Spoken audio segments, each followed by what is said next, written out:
একশো কথার এক কথা আমি যাব না। একশো কথার এক কথা আমি বলিনি। একশো কথার এক কথা এটা আমার নয়। বা অন্যভাবে তোমরা যদি বলো যে পরিষ্কার বলেছিলাম আমি যাব না, পরিষ্কার বলেছিলাম এটা আমার নয়, পরিষ্কার বলেছিলাম আমি বলিনি। এই যে সেন্টেন্সগুলো বললাম, প্রতিদিনের কথায় ঘরোয়াভাবে এই ধরনের কথাগুলো তোমরা সবসময় বলো। তো এই ধরনের সেন্টেন্সগুলোকে তোমরা ইংলিশে কিভাবে বলবে সেটাই এখন দেখাবো।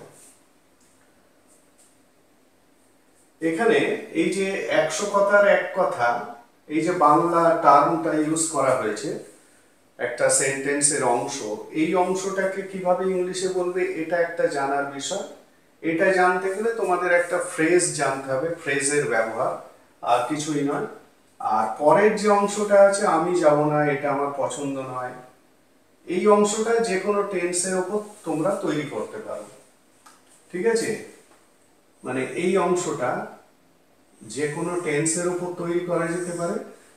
সেটা পরিস্থিতি অনুযায়ী তোমরা কি বলতে চাইছো তার উপর নির্ভর করছে।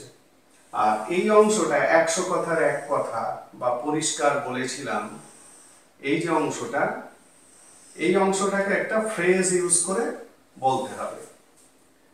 ঠিক আছে, ফ্রেজটা হলো, যে ফ্রেজটা ইউজ করতে হবে সেই ফ্রেজটা হলো লং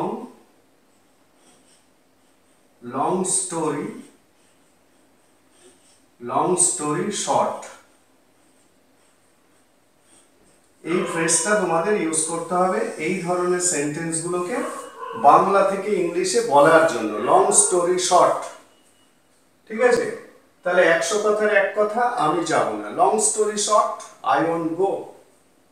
একশো কথার এক কথা এটা আমার পছন্দ না, long story short I don't like this. একশো কথার এক কথা আমি ওকে বলিনি, long story short I didn't tell him. একশো কথার এক কথা এটা আমার নয়, long story short it's not mine. ঠিক আছে, তাহলে সেন্টেন্সগুলো আমি বলে দিলাম, এবার লিখে দিচ্ছি। একশো কথার এক কথা বা পরিষ্কার ভাবে বলছি বা পরিষ্কার বলেছি যে long story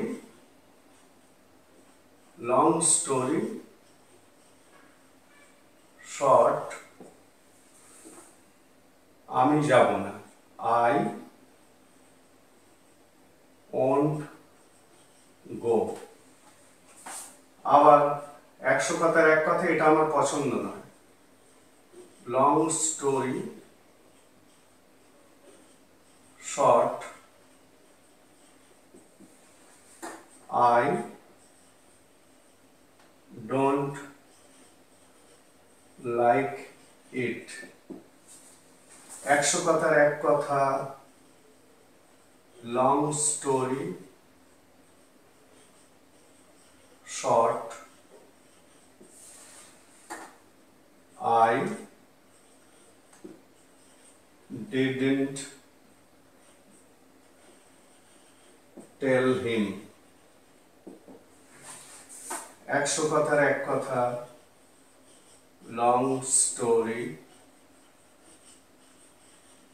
short it's not mine. বোঝা গেল?